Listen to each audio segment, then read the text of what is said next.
Sir Hindu endowment में जो कर्नाटका और तमिलनाडु में है वहां कोई मुस्लिम नहीं हो सकता। और 26 में आर्टिकल 26 का वायोलेशन है। 4 धाम में ये लिखा हुआ वाज़े तौर पर कि सिर्फ हिंदू होगा। बिहार उड़ीसा में भी यही लिखा हुआ है।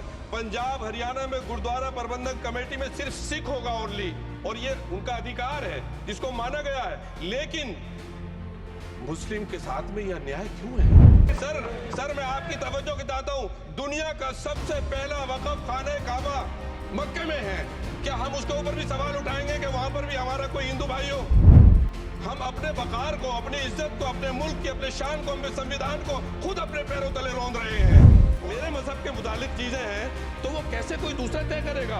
क्या कुरान में क्या लिखा है, फिक़ा में क्या लिखा है, इस्लाम में क्या लिखा है, ये आप तय करेंगे या मैं तय करूंगा? सर इससे हम मजहब पे दखलंदाजी कर रहे हैं।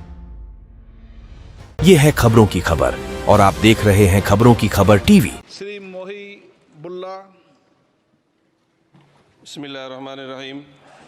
जनाब सदर, मैं आपकी तवज्जो इस तरफ चाहता हूँ आपके माध्यम से कि मैं वाहिद आदमी हूँ इस सदन में जिसमें 1 मैन कमेटी आपके द्वारा बनाई गई सरकार के, और मैं उसमें पेश हुआ 123 प्रॉपर्टी में। जस्टिस आर्यन ने जो रिपोर्ट पेश की, आज तक वक्फ बोर्ड को नहीं बताया गया, चूंकि वो आपकी मंशा के खिलाफ थी और गवर्नमेंट की मंशा के मुताबिक नहीं थी। 123 प्रॉपर्टी में जब मंशा के खिलाफ हमारे नहीं आई, मंशा के मुताबिक नहीं आई, तो हमने 2 मैन कमेटी बनाई, और 2 मैन कमेटी ने भी कोई रिपोर्ट वक्फ बोर्ड को नहीं दी। जबकि वक्फ एक्ट जो है 1995 जो है वो पार्लियामेंट से पास शुदा है कि हम पार्लियामेंट के जो एहतराम है उसका नहीं कर रहे, उसके हुकूक का। इसी तरह से सर सूबाई हुकूमतों को इख्तियार दिया गया। सर हिंदू एंडोमेंट में जो कर्नाटका और तमिलनाडु में है वहां कोई मुस्लिम नहीं हो सकता।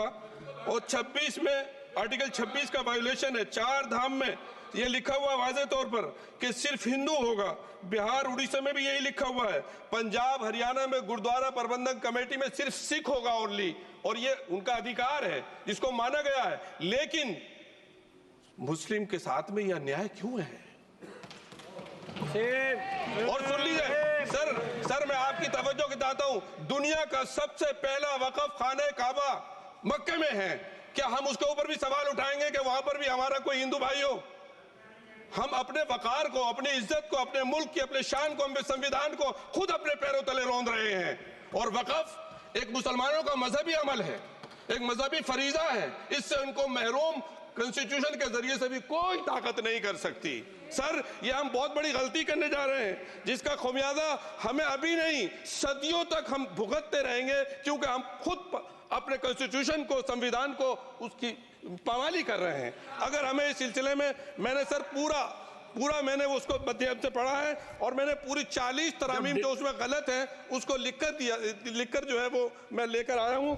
सर इसके जरिए से सरकारी अमले को बाज़ाब्ता तौर पर यह हक आखिर तो कलेक्टर को दिया जा रहा है। सर्वे कमिश्नर के इख्तियारात खत्म किए जा रहे हैं। आखिर सर्वे कमिश्नर भी तो गवर्नमेंट ऑफ इंडिया का होता है। सर ऐसे कैसे कर सकते हैं हम? और फिर सर उसमें मेरे मजहब के मुतालिक चीजें हैं तो वो कैसे कोई दूसरा तय करेगा? क्या कुरान में क्या लिखा है, फिक़ा में क्या लिखा है, इस्लाम में क्या लिखा है, ये आप तय करेंगे या मैं तय करूंगा? सर इससे हम मजहब में दखलंदाजी कर रहे हैं, इंटरफेरेंस ऑफ द रिलीजन कर रहे हैं। सर इस तरह के कवानीन से मुल्क की साख को नुकसान पहुंचेगा।